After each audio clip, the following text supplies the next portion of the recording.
Ya, Assalamualaikum warahmatullahi wabarakatuh. Selamat pagi teman-teman, teman-teman SMK.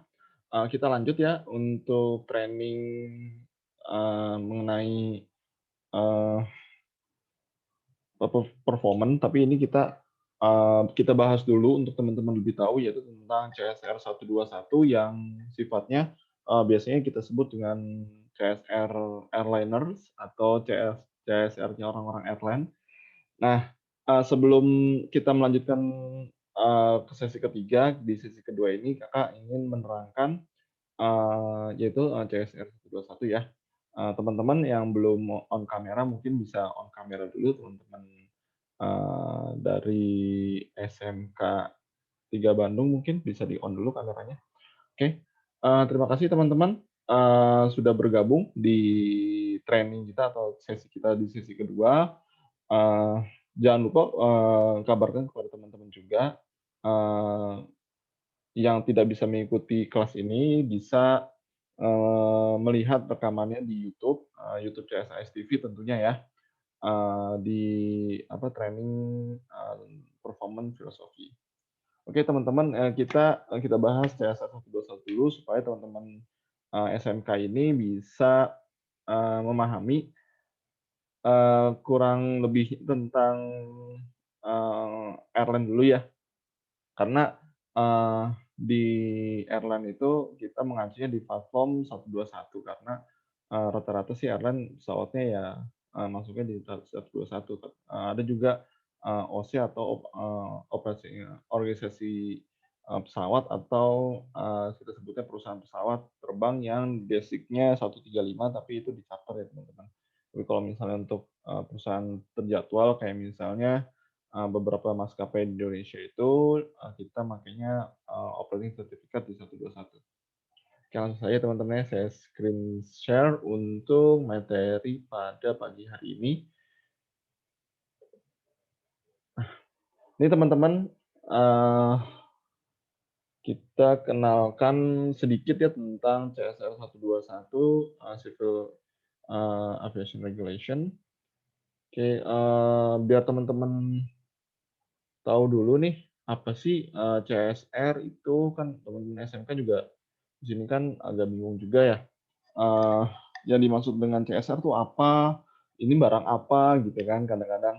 Nah ini Kakak langsung kenalin ke CSR 121 karena, sesuai dengan tema course kita gitu kan, tentang filosofi performance ya, tapi ini dasar, tapi, nggak ada salahnya kita jerumuskan ke 121 dulu. Tadi kan yang di sesi ke-1 itu, Kakak sudah menerangkan dasar-dasar dari, peraturan-peraturan atau, di mana sih dapatnya FVPM itu, buku FVPM. Nah, dasarnya dari, yang kemarin Kakak jelasin dari, eee, FAA, JAA melakukan, suatu riset yang akhirnya menjadi standar, suatu performance pesawat. Nah, tapi sebelum masuk ke, sesi ketiga, yaitu Kakak mau menjelaskan sedikit tentang CSR 121 di sesi kedua ya teman-teman. Berarti, jangan bosan karena ini sesinya juga lama ya teman-teman. Jadi ikuti terus, terus, teman-teman yang nggak bisa hadir bisa ikut di YouTube, karena ntar tiap sesinya, akan diberikan asesmen dari CSAS, yang nantinya di akhir sesi kita berikan sertifikat. Yeay, teman-teman, enjoy aja ngikutinnya, anggaplah ini sebagai pelajaran tambahan bagi teman-teman ya. Karena di SMK sendiri itu, jarang mendapatkan, pelajaran seperti ini, teman-teman. Ya jarang maksudnya, teman-teman kan kebanyakan ngebahasnya eee, tentang yang masih mendasar, belum masuk ke ranah-ranah penerbangan yang sesungguhnya penerbangan, teman-teman, kalau di tingkat SMK. Kecuali kalau teman-teman melanjutkan lagi di perguruan tinggi. Oke lanjut. Nah, ini tentang Kakak ya. Kakak udah menerangkan diri di sesi pertama dan ini juga mungkin, slide-nya. Kakak sedikit cerita tentang diri Kakak. Ini di sini ada, Kakak dulunya adalah di Diploma Manajemen Transportasi dan Logistik di Brawijaya University Malang, kemudian melanjutkan Diploma Pilot, di Sekolah Tinggi Penerbangan Indonesia di Curug, dan sekarang, eee, Kakak sudah menyelesaikan pendidikan S1 Manajemen Logistik juga di Universitas YPKB Sangga University dan logistik dan SCM. Karena sekarang logistik itu sudah berhubungan dengan suatu pembahasan yang lebih meluas tentang supply chain management. Bagaimana kita tidak hanya memikirkan memindahkan barang dari suatu tempat ke suatu tempat, tapi sudah memikirkan bagaimana eh, roadmap ke depannya, bagaimana sistem itu bisa berjalan, maka disebut juga ilmu baru ya, ilmu ilmu logistik itu berkembang menjadi supply chain management. Dan supply chain management itu bukan hanya membahas tentang kargo, tentang apa namanya, pemindahan pemindahan pekerja gitu, enggak. Jadi SCM itu sudah mencakup dengan bagaimana how to supply di suatu project, how to make suatu project, supaya project tersebut menjadi project yang sustainable atau project yang bisa, berjalan terus dan, mendapatkan benefit dari project tersebut. Pembahasan di SCM. Kalau misalnya teman-teman ingin melanjutkan ke manajemen logistik, teman-teman juga mungkin akan belajar tentang supply chain management, teman-teman. Kemudian ini background working-nya kakak ya. Kakak pernah jadi FO asisten di PT Sriwijaya Air pada tahun 2013, kemudian sekarang menjadi peneliti dan staf IT di CSAS.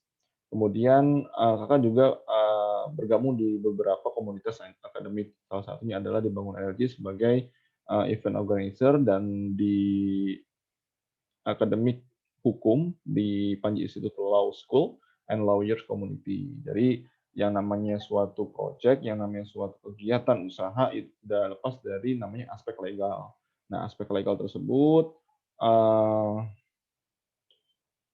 kita harus tahu ranahnya, bagaimana kita membuat aspek legal tersebut menjadi aspek yang benar-benar legal, membuat suatu proyek kita atau suatu pemikiran kita itu menjadi suatu aspek yang legal. Apapun, entah itu pemikiran, entah itu uh, apa namanya uh, usaha, entah itu maksudnya usaha itu adalah bisnis, entah itu apa namanya hasil karya kita, nah, itu hasil karya itu maksud maksud kakak bukan hanya hasil karya kamu membuat teman-teman membuat sesuatu ya, kayak misalnya membuat suatu rakitan pesawat, membuat suatu jurnal, membuat suatu karya tulis. Usaha karya tersebut kalian juga bisa membuat suatu perusahaan. Nah, perusahaan itu juga masuk karya di situ. Oke, next ya, lanjut teman-teman. Untuk mempersingkat waktu biar nggak terlalu lama untuk sesi ini. Nah, ini yang kakak tahu tentang CSR 121, kita langsung bahas ya, masuk ke CSR 21, sekarang sudah di amandemen 12. Nah, dari mana sih asalnya CSR tersebut? Nah, pertama itu dari ranahnya itu adalah diambil dari ICAO, yang jelas pertama ICAO, karena kalau misal performance kemarin sertifikasinya itu belum ada ICAO, bahkan bahkan sertifikasi tersebut adanya itu yang tentang performance itu sebelum dunia sertifikasi secara intern ya, maksudnya secara intern bukan belum ada lembaganya itu di sebelumnya sebelum Perang Dunia Kedua mungkin. Karena dulu orang terbang tidak ada aturannya. Nah, dengan adanya riset dan adanya kejadian-kejadian, insiden-insiden, maka dibuatlah suatu peraturan. Nah, peraturan tersebut harus ada yang menaungi. Nah, yang menaungi organisasi siapa? Nah, kalau untuk dunia penerbangan yaitu ada ICAO. Nah, ICAO ini yang ada 11 aneks. Dia mengeluarkan 11 aneks. Nah, apa sih aneks yang terkait dengan CSR 121, yaitu kakak jelas di sini ada aneks 6 tentang operation of aircraft, ada aneks 7 tentang aircraft nationality atau system maps, kemudian 8 airworthiness of aircraft, yang kemudian adalah aneks 1, aneks 2, dan aneks 19. Karena itu masuk dalam CSR 121 teman-teman untuk apa? untuk adopsinya gitu. Karena kan tentang operasional banget nih 121 nih, tentang operasional airline lagi masuknya. Nah, untuk dasar hukum di Indonesia yaitu adalah Undang-Undang Nomor 1 Tahun 2009 tentang penerbangan. Penerbangan Republik Indonesia, kemudian pada tahun 2000 nomor 4.956. Nah, itu yang menjadi dasar dari dasar hukum Indonesia tentang penerbangan. Tapi banyak juga turunan-turunannya seperti KM, KP gitu maksudnya, kayak misalnya atau PP, keputusan menteri, peraturan pemerintah gitu-gitu mungkin entar ada. Tapi, untuk dasar hukumnya, yang pertama the first, itu, Undang-Undang Nomor 1 Tahun 2009. Tapi sekarang juga ada yang baru tentang Omnibus Law. Perubahannya Kakak belum membaca lagi, mungkin teman-teman yang sudah membaca bisa men-share di kolom komentar ya teman-teman. Kemudian yang selanjutnya adalah CSR yang terkait dari 121 itu apa? Tentang CSR 191 karena ini terkait ya dengan CSR 121 karena dibahas juga di CSR 121 tersebut. Yang pertama adalah CSR 91 tentang uh, General Flight Rules, kemudian CSR 135 ya tentang Certification Operating Requirement for Commuter and Charter Certificate Holders, kemudian CSR 121 yaitu tentang pilot karena di 121 tersebut, nah tentang ini ya, CSR 121 yaitu pilot tentang sertifikasinya pilot dan FI atau flight instructors. Nah, di CSR 121 tersebut juga membahas tentang qualify orang-orang yang masuk di dalam operasional CSR 121 yaitu adalah kru-krunya termasuk pilot juga. Yang terbang pesawat siapa? Pilot. Nah, otomatis CSR 161 juga terpanggil di 121. Kemudian adalah CSR 63. Nah, CSR 63 itu adalah tentang sertifikasi older than pilot. Dia kru-kru yang selain pilot, yaitu bisa kita katakan misalnya kayak FOO gitu kan, kayak ground operation, kayak yang lain-lainnya. Nah, itu dibahas di CSR 63, termasuk pramugari juga dibahas di CSR 63 di sini, teman-teman. Nah, itu juga CSR juga 63 itu terpanggil di CSR 121 karena apa yang mengoperasikan personil di ranahnya CSR 121 itu CSR 63 juga ada. Nah, kemudian 141 yang tentang flying school. Nah, the flying school ini cikal bakal dari pilot. Nah, itu kan juga harus ada apa namanya operating sertifikatnya. Jadi untuk biasanya airline itu yang 121 tersebut kan dia operasional untuk pesawat-pesawat gede atau airline gitu ya. Eee, nah, di situ juga, airline kan juga me merekrut pilot. Nah, pilot tersebut dididiknya atau cikal bakal untuk menjadi seorang pilot itu harus disekolahkan di flying school tersebut. Nah, flying school tersebut under, operating certificate 141. Nah, otomatis 141 juga terpanggil di, ranahnya CSR 121 teman-teman.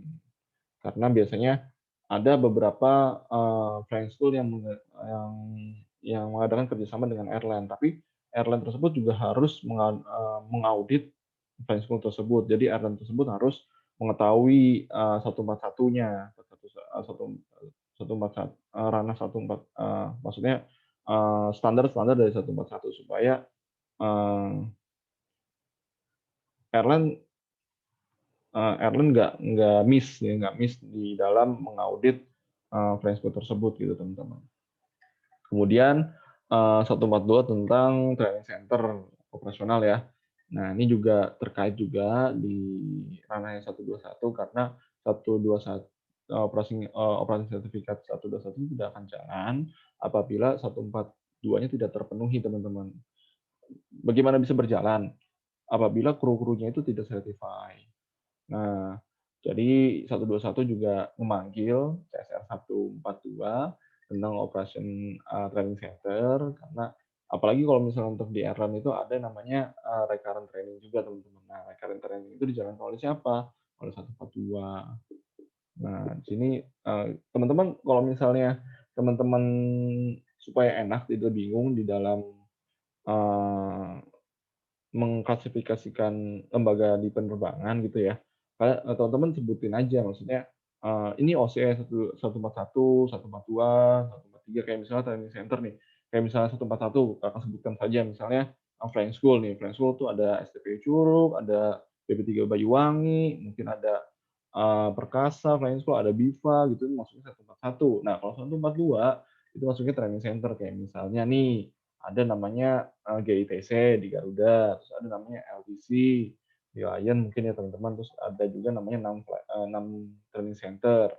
Nah itu namanya 142. Kayak misalnya ya teman-teman, eee, 6 flying school nih Kakak sebutkan aja ya, 6 flying school itu 141-nya. Nah kalau misalnya 142-nya itu adalah 6 TC. Nah di situ. Jadi teman-teman juga kalau misalnya mau menyebutkan, apa namanya, lembaga-lembaga penerbangan juga jadinya enak gitu. Maksudnya enak, eee,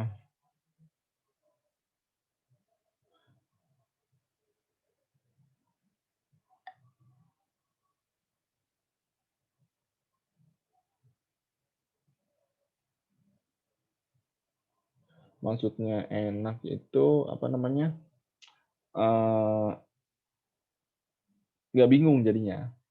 Jadi udah tahu ranah-ranahnya gitu. Kayak misalnya nih sekarang, di 121 juga, memanggil 145 yaitu tentang AMO. Ya maintenance, repair over MRO pesawat ya. Jadi airline juga airline juga harus, mengetahui tentang MRO. Nah, MRO tersebut kalau misalnya gini, teman-teman punya kan suatu kendaraan gitu kan ya, kendaraan teman-teman nih, rusak gitu kan, maksudnya rusak itu, pengen melakukan maintenance. Nah, tapi teman-teman nggak tahu nih bengkel mana yang bener, lalu bengkel mana yang, menurut standar tuh adalah bengkel yang menurut standar di perusahaan teman-teman gitu, atau standar di pertama standar di penerbangan Indonesia. Dan kemudian kalau misalnya marginnya mau dibesarkan lagi atau marginnya ingin, eee, di atas dari standar yang ada, nah teman-teman juga harus, mengaudit nih, mengaudit bengkel mana yang kira-kira, eee, bengkel yang sesuai dengan perusahaan teman-teman gitu, atau sesuai dengan mobil teman-teman. Nah, jadi untuk, 145 juga terpanggil di CSR 121. Jadi orang-orang CSR 121, OC 121 itu airline harus, belajar juga tentang MRO 145. Jadi biar mengetahui bengkel mana yang suitable untuk perusahaannya. Kemudian, bengkel kan kalau misalnya kita, eee, menyerahkan kendaraan kita di suatu bengkel, kita juga harus tahu dong montirnya ini, misalnya teman montirnya ini, teknisinya ini kira-kira sesuai dengan requirement, jangan-jangan motif tembakan gitu-gitu kan. Terus pesawat kita yang tadinya bener, malah yang tadinya nggak bener gitu, misalkan rusak mau dimasukin bengkel, malah jadinya bener-bener totally nggak bener banget gitu. Nah, jadi kita juga mungkin 121 juga harus tahu yang namanya, training daripada Amtor tersebut di 147, yang juga terpanggil atau dari, airline juga mempunyai, engineer atau teknisi yang biasanya merilis, suatu keberangkatan pesawat. Jadi, eee, airline juga biasanya punya organisasi maintenance atau mempunyai organisasi teknik yang nantinya, atau direktorat teknik yang nantinya juga mendidik daripada, teknisi-teknisi di airline tersebut. Jadi 147 juga terpanggil di 121. Nah, untuk pelaksanaan teknisnya ada di staff instruction mungkin, bagi teman-teman yang sudah, eee, melihat melihat video ini teman-teman ya, teman-teman yang sudah bekerja di Kementerian Perhubungan, mohon izin senior-senior jadi, mungkin ada SI-SI yang terkait dengan ini, saya cuman, menaruh satu saja untuk SI-nya, staff instruction-nya mungkin banyak. Jadi untuk contoh aja bagi teman-teman anak-anak teman-teman SMK yang tahu nih, untuk teknikalnya, teman-teman dari Kementerian Perhubungan atau senior-senior dari Kementerian Perhubungan bergerak dengan dasar apa gitu. Nah, biasanya dengan dasar staff instruction gitu-gitu untuk, melakukan inspeksi atau audit. Biasanya sih inspeksi surveillance gitu-gitu. Jadi kayak misalnya, eee menginspeksi pesawat di suatu bandara, yaitu ntar apa aja nih yang harus inspeksi, misalnya surat-suratnya ada apa enggak, ini apa enggak, pesawatnya layak terbang apa enggak, kayak gitu-gitulah. Jadi, mereka bekerja itu berdasarkan apa, berdasarkan staff instructions. Nah, airline juga harus tahu nih SI-nya Kementerian Perhubungan apa aja, maksudnya SI yang ada tuh dari Dirjen Kementerian Perhubungan tuh apa aja gitu, supaya, airline tersebut bisa mempersiapkan kalau misalnya ada audit, "Oh, saya udah punya ini, surat-suratnya valid semua, gini semua," gitu. Jadi, eee, orang-orang di manajemen airline di 121 juga harus, memahami SI-SI yang ada gitu, instruction yang ada. Oke, lanjut ya. Nah, ini intinya sih di 121 itu kapabilitas itu apa gitu kan. Kapabilitasnya itu, eee, kalau misalnya kita lihat biar cepat ya, kalau misalnya yang cepet-cepetan biasanya kalau Kakak lulus itu biasanya lebih, kursinya nih di sini, pesawat itu kursinya lebih dari 30 seat, belum termasuk dari, crew member seat, dan beratnya itu lebih dari 3.409 kilogram atau 7.500 pounds, kayak gitu teman-teman. Itu biar cepet aja membedakan 121 dengan 135 gitu, langsung aja gitu ya. Ya kita, untuk, mempercepat, biar nggak bingung juga gitu kan. Tapi ada, mungkin ada, teman-teman dari senior-senior yang melihat video ini mungkin, ada faktor-faktor lain yang bisa, membedakan dari 121 atau menjadi identitas dari 121. Nah ini ada identitas lain dari 121, bisa teman-teman baca sendiri. Oke, lanjut ya. Nah, kemudian apa saja yang tergantung dalam CSR 121. Nah, ini banyak sih teman-teman sub-art-nya dari A sampai X, kemudiannya, appendix-nya dari A sampai P. Nah, banyak banget tuh, ada yang tentang general dari pokoknya nih, CSR-nya airline banget dah. Kalau misalnya teman-teman mau buat AOC atau, teman-teman menjadi project leader-nya dari pembuatan airline. AOC itu apa? Aircraft, Operating Certificate. Nah ini, jadi, instrumen-instrumennya apa aja, dari mulai, bagaimana membuat, approval, terusnya, percobaan terbang, kelayakan, sampai di, maintenance, terus kemudian, eee, program training di airline tersebut, kemudian, requirement untuk krunya apa aja, kemudian untuk operasinya bagaimana, kemudian untuk duty-nya bagaimana, terus untuk limitasi, personil-personilnya bagaimana, untuk safety-nya bagaimana, untuk, dispatching and release-nya gimana, terus kalau misalnya administrasinya gimana, dan kemudian adalah emergency, medical, dan equipment training. Ini semuanya dibahas untuk, ranah airline di 121 teman-teman. Core-nya dari airline sih sebenarnya, tapi ada CSR-CSR yang terkait tersebut yang, Kakak bahas karena, CSR 121 itu untuk membuat airline juga nggak bisa berdiri sendiri. Pasti ada keterkaitan dengan tersebut, kayak gitu teman-teman. Oke, next ya. Nah, di sini, di slide juga diterangkan, untuk teman-teman, yaitu, biasanya yang pada umumnya biasanya ditanyakan, di tes airline gitu, untuk pada umumnya ya, maksudnya kita kita pada pilot yang bukan pilot manajemen gitu kan. Kalau pilot manajemen kan mungkin harus benar-benar melekat di CSR 121. Tapi kalau misalnya untuk, kita pada, pilot umumnya atau pilot-pilot yang, bekerja biasa gitu, nggak punya jabatan, itu biasanya, yang diperhatikan itu di Subbab M, yaitu Airman dan Crew Member Equipment, di 121.383 itu tentang limitation of use of service. Nah, kemudian 121.385 itu composition of aircraft, of flight crew. Nah, waktu zaman-zaman aneh di FOO, nah ini aneh ngebahas juga nih masalah ini, composition-nya, apalagi dengan hitungan hitungan biaya juga, cost. Nah, otomatis dalam satu, operasional penerbangan kita juga harus menghitung cost tuh, teman-teman. Jangan jangan sampai kita terbang malah buntung, bukannya untung. Jadi FOO juga menentukan komposisi krunya tersebut dan harus standar dengan 121. Jadi 121 masuk, cost dan cost juga masuk gitu. Maksudnya kita dapat benefit dari penerbangan tersebut, dapat profit lah. Kemudian untuk sub N itu tentang training, berisi macam-macam training yang harus jalan oleh flight crew, flight attendant, FOO. Training tersebut juga dimasukkan dalam silabus perusahaan dan setiap anggota kru wajib melaksanakannya.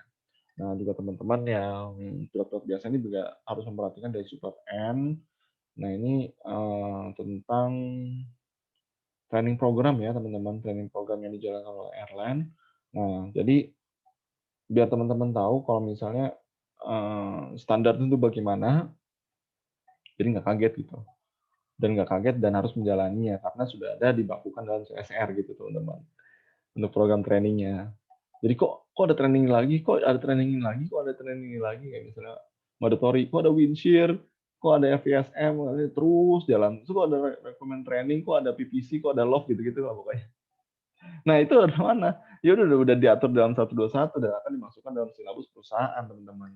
Tapi silabus perusahaan itu kalau misalnya dimasukkan dalam airline itu kan hanya harus tektokan. Maksudnya tektokan itu harus bekerja sama dengan 142-nya lembaga trainingnya. Karena nggak mungkin dong dijalanin airline semua. Jadi harus airline membuat suatu organisasi yaitu training center.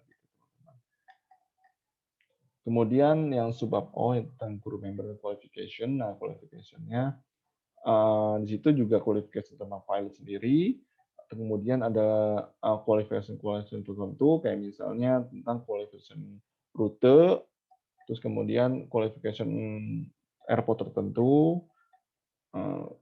dan qualification jenjang pilot. Maksudnya jenjang pilot tersebut juga ada namanya nanti FO atau SFO, senior flight officer, atau namanya captain gitu-gitulah. Nah, kalau misalnya qualification rute, karena banyak rute-rute yang harus memerlukan sertifikasi dari pilot penguji gitu kan, yang di yang diutuskan di airline tersebut gitu. Kemudian juga airport tertentu karena ada beberapa macam airport yang approach-nya itu atau approach atau landing take off-nya maksudnya dari mulai fase approach, take off, landing, landing habis itu take off gitu-gitu sama SID itu ada memerlukan kualifikasi tertentu karena airport-nya susah untuk dimasukkan gitu. Apalagi kalau misalnya membawa pesawat gede ya di 121 kan lebih daripada 30 seat dan beratnya dari 7.500 pounds. Nah, itu memerlukan sertifikasi khusus. Nah, itu juga diatur dalam 121, teman-teman. Kemudian dari subbab Q yaitu adalah flight duty time dan limitation and rest requirement. Nah, itu juga harus diketahui teman-teman khususnya pada pilot biasa, teman-teman pilot yang kastanya biasa gitu. Kan ada pilot kasta biasa, ada pilot yang punya jabatan di manajerial, mungkin terus ada pilot yang punya jabatan di pemerintahan. Kayak gitu teman-teman. Jadi ya ya untuk pilot-pilot biasa ya harus tahu nih kapan kita kerja, limitasinya, kapan kita rest, istirahat, jangan tubuh dihajar kerja terus gitu kan ya. Kerja tipes nantinya.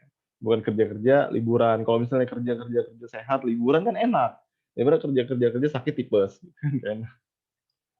Apalagi kalau misalnya kerjanya kita terlalu diporsir dan akhirnya menjelangkan orang lain gitu kan.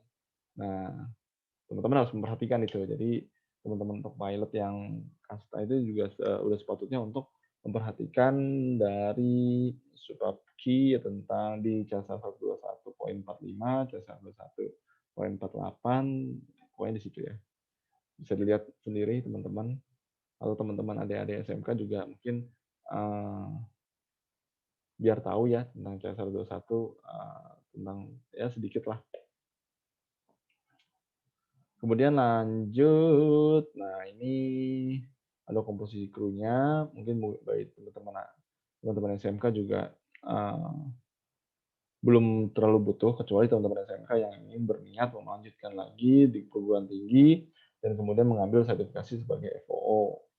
Nah, di sini karena biasanya FOO tuh termasuk juga kalau misalnya di airline Anda dulu, Anda bekerja itu juga FOO juga ada yang bekerja sebagai scheduling. Bukan hanya di flops, bukan hanya ya cuman nge-develop aja mengatur dispatch gitu, tapi juga ada yang di following, di scheduling, jadi tahu nih limitasi-limitasi pilot nih gimana gitu kan. Nah, dan harus dikomposisikan, terbangnya kemana, berapa lama gitu kan, krunya berapa. Nah, di sini juga ada nih, dan itu biasanya kita, sudah ada, software-nya, tergantung entar airline-nya beli software apa gitu. Nah, kalau misalnya di sini sesuai dengan peraturan,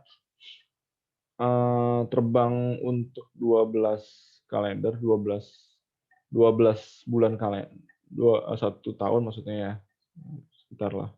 Oh, oke dari bawah dulu deh. Misalnya di sini untuk, 2 pilot ya, 2 pilot itu ya sekitar, untuk 7 hari itu 30 jam, kemudian untuk 1 kalender atau satu bulan kalender yaitu 110 jam, terus untuk, 1 tahun 1050 jam. Nah, ini maksimalnya teman-teman, tapi rata-rata sih kalau misalnya dulu itu, ya paling sebulan itu 60 jam, apalagi kalau misalnya zaman-zaman Covid kayak gini, ya mungkin lebih bawah lagi untuk, jam terbang pilot-pilotnya. Jadi, ya ini untuk maksimalnya, tapi kalau misalnya untuk maksimal dikejar terus, ya mungkin, pilot nggak bakal bisa duduk. Kenapa? Karena dompetnya tebel teman-teman. Dompetnya tebel-tebel jadinya, kalau misalnya dimaksimalin terus. Tapi juga capek sih.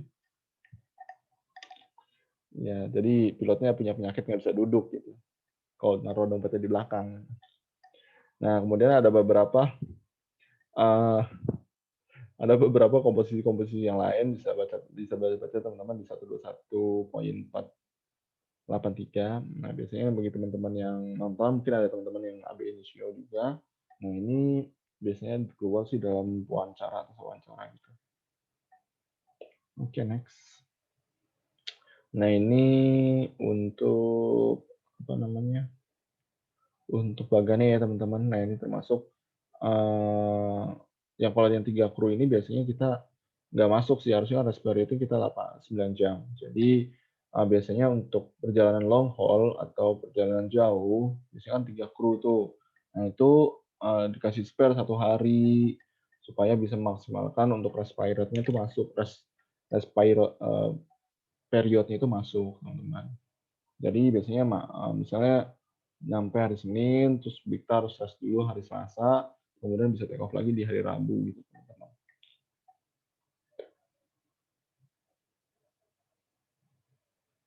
Oke, nah ini akumulasi ya, akumulasi jam terbang, dan ujung-ujungnya juga sama untuk 1 tahun itu masuknya untuk berapa, untuk komposisinya untuk yang 2 kru, 3 kru, atau 3 kru atau lebih gitu kan, borongan 1 pesawat. Ya kalau misalnya cost-nya dapat sih nggak apa-apa, tapi kalau cost-nya nggak dapat ya kita rugi juga, banyak yang terbang. Nah, ini untuk komposisi krunya dan ujung-ujungnya kru itu dimaksimalkannya itu sama rata untuk 1 tahunnya, entah itu untuk komposisi yang bermacam-macam, itu 1.550 jam, itu maksimalnya teman-teman ya. Oke, next. Nah, ini kesimpulan dari CSR 21 amandemen. Sorry, amandemen 12 itu masih salah ketik teman-teman, yaitu tentang, yang pertama itu pengaturan tentang AOC, yaitu turunannya itu pembuatan AOC, perpanjangan AOC, kelayakan AOC, dan syarat-syarat untuk membuat AOC tersebut. AOC itu apa? Aircraft Operating Certificate. Jadi sertifikat airline tersebut, bagaimana sih how to make project airline, gimana cara membuat airline, gimana cara memperpanjangnya, gimana kelayakannya, dan syarat-syarat bisa berdirinya AOC itu bagaimana gitu. Mungkin ada investor, ada ini, ada itu, juga diatur. Nah, terus habis itu yang kedua adalah, pengaturan kelayakan. Nah, kelayakan tersebut juga menyangkut dengan kelayakan pengoperasian penerbangan, kelayakan standar dalam operasi penerbangan, limitasi dan kelayakan dalam operasi penerbangan. Nah, itu juga itu kesimpulannya ya, untuk, CS 121 amandemen 2, amandemen 12. Nah itu, untuk kelayakan tuh sangat sangat ditekankan sekali di 121.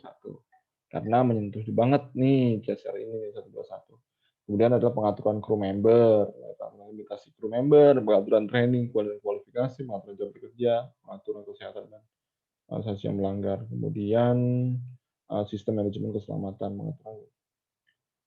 pengaturan manajemen keselamatan secara terbentuknya kontrol yang namanya suatu kegiatan yang berbahaya, pilot ya, penerbangan tersebut itu sangat maksudnya sorry, jadi, kegiatan yang menimbulkan bahaya atau resiko kayak misalnya penerbangan, terus rig, kayak misalnya entah itu rig itu offshore atau onshore, jadi dia harus ada namanya platform,